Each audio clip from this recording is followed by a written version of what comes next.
अस्सलामुअलैकुम। उम्मीद है आप सब खैरियत से होंगे। हम आज एक मेहमान के साथ हाजिर खिदमत हैं। ये आपके जाने पहचाने मुल्क के माया नाज न्यूरोलॉजिस्ट डॉक्टर नादिर अली सैयद हैं। ये अब किसी इंट्रोडक्शन के मोहताज नहीं हैं, क्योंकि अगर आप हमारे पिछले प्रोग्राम देखें तो आपको इनके बारे में सब मालूम हो जाएगा। हम इससे पहले इनके साथ स्लीप डिसऑर्डर पे बात कर चुके हैं, स्लीप डिसऑर्डर के इलाज पे बात कर चुके हैं, फालिज और स्ट्रोक पे बात कर चुके हैं, और आज इनके साथ चौथा प्रोग्राम है। बहुत शुक्रिया डॉक्टर साहब, आप तशरीफ़ लाए और हमारे नाज़रीन को हमेशा की तरह आज भी बहुत सी मालूमात देंगे। तो आज का मौजू जो है वो मेरे बस में नहीं है। उसका उन्वान है पार्किंसनिज़म। ये तो आपका फील्ड है, तो मैं आपसे गुजारिश करूंगी कि आप हमारे नाज़रीन को बताएं कि पार्किंसनिज़म कैसे होता है, इसकी क्या अलामात हैं, और सबसे बढ़कर कोई एहतियात हो सकती है, और इलाज कैसे होता है। शुक्रिया doctor Shaheen, thank you for inviting me. I think ये एक बहुत इम्पॉर्टेंट मौजू है। ये बीमारी जो है 60 साल से ऊपर 1% लोगों को होती है। तो हर 100 में से एक इंसान को पार्किंसंस डिजीज़, इसको राशे की बीमारी भी कहते हैं, इसका नाम है पार्किंसंस डिजीज़। इस बीमारी के अंदर लोगों की जो जिस्म में अपनी कंट्रोल का मसला होता है, तो हाथ में राशा हो सकता है, और 70 से 80% को राशे से ही ये बीमारी का पता चलता है। 20% तक लोगों को राशा कभी नहीं होता। एक चीज़ माफ़ कीजिएगा कहलाती है पिल रोलिंग मूवमेंट। हाँ, उसका भी बताइए ना साथ वो पिल रोलिंग, वो हाथ उनका जो राशा होता है वो कुछ ऐसा होता है, तो जिस तरह लोग गोलियां बनाने के लिए ये मूवमेंट करते थे, तो उसको पिल रोलिंग ट्रेमर कहते हैं। ट्रेमर के अलावा इनके जिस्म में स्टिफनेस आती है, सख्ती आती है, तो बॉडी ज़रा अकड़ती चली जाती है, और फिर मूवमेंट स्लो हो जाती है। उसको ब्रेडिकाइनीसिया कहते हैं, यानी कि वो चलेंगे तो आस्ता चलेंगे, पाँव घसीटेंगे, चलेंगे तो हाथ जिस तरह नॉर्मल इंसान के हिलते हैं उनके नहीं इंग्लिश में शफलिंग भी कहते हैं। मुंह शक्ल पे भी एक्सप्रेशन कम हो जाते हैं, तो उसे मास्क लाइक फेस कहते हैं या हाइपोमाइमिया कहते हैं।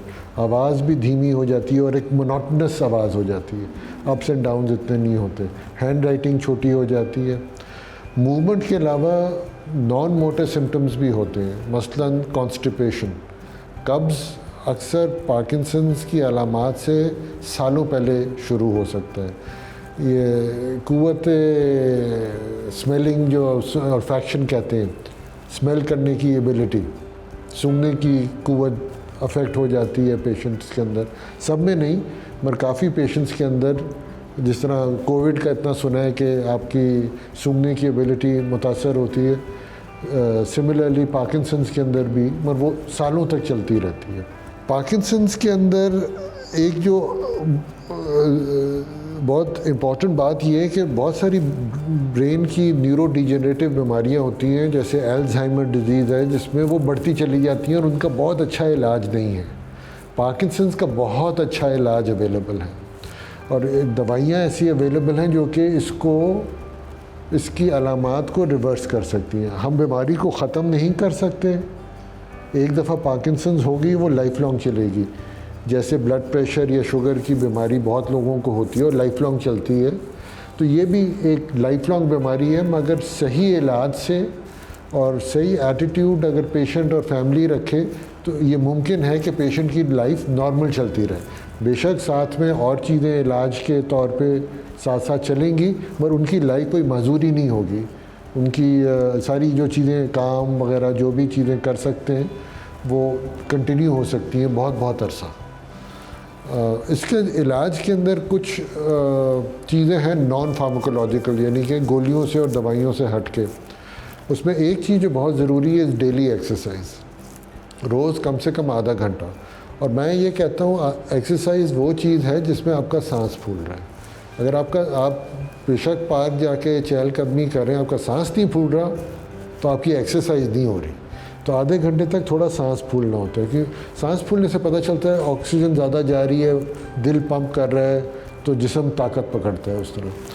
एक्सरसाइज के अलावा डाइट भी इसमें इम्पॉर्टेंट होती है कि हेल्दी डाइट टाइम पे लें, और स्लीप, नींद बहुत इम्पॉर्टेंट होती है। तो इन सब चीज़ों का ध्यान रखना होता है। फिर दवाइयाँ, इसके अंदर बहुत सारी दवाइयाँ हैं जो कि पेशेंट बहुत फ़ायदा उठा सकता है, और वो ज़रा पेचीदा डिस्कशन हो जाएगी अगर हम सारी दवाइयों पे डिस्कशन करेंगे। मगर लोगों को ये पता होना चाहिए कि दवाइयाँ इसकी इस्तेमाल जितना जल्दी शुरू करें उतना अच्छा रहता है। मगर इसके अंदर मकसद ये नहीं होना चाहिए कि पेशेंट को 100% सही रखें, क्योंकि फिर दवाई की डोज ज़्यादा देनी पड़ती है। मकसद ये होना चाहिए कि पेशेंट 100% फंक्शनल हो, 100% सारे काम कर सके, उसको कोई तकलीफ़ ना हो, कोई माजूरी ना हो।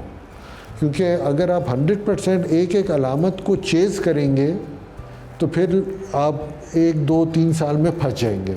अगर आप एक दरमियाना रास्ता रखेंगे कि सिर्फ इतना इलाज करें कि मरीज़ कम्प्लीटली फंक्शनल हो और उसकी ज़िंदगी की क्वालिटी अच्छी हो, फिर आप 10, 15, 20 साल तक बहुत अच्छा टाइम गुजार सकते हैं। कोई ऐसी एहतियाती तदाबीर भी हो सकती हैं? कुछ लोग ये भी कहते हैं कि सिगरेट नोशी का भी इससे ताल्लुक़ है, कुछ कहते हैं नहीं, सिगरेट पीने से तो बल्कि प्रिवेंशन होती है। तो इस पे आपसे बेहतर कौन बता सकता है? सिगरेट नोशी मैं अपने मरीज़ों को बताता हूँ, सिगरेट नोशी अगर आप कर रहे हैं लाइफ लॉन्ग तो आपके 25% चांस है कैंसर होगा, 25% चांस है हार्ट अटैक होगा, 25% चांस है फालिज हो जाएगा, और 25% चांस है कुछ नहीं होगा। तो ये जो आप 70-80 साल के स्मोकर्स को देखते हैं वो लकी 25% है। बट क्या आप उस रास्ते पे जाना चाहेंगे जहाँ 25% आपको कैंसर है, 25% आपको फालिज है, 25% हार्ट अटैक है? क्या तो पार्किंसनिज्म भी होता है? कता कलामी माफ़, हाँ। क्या पार्किंसनिज्म का स्मोकिंग से कोई रिलेशन है?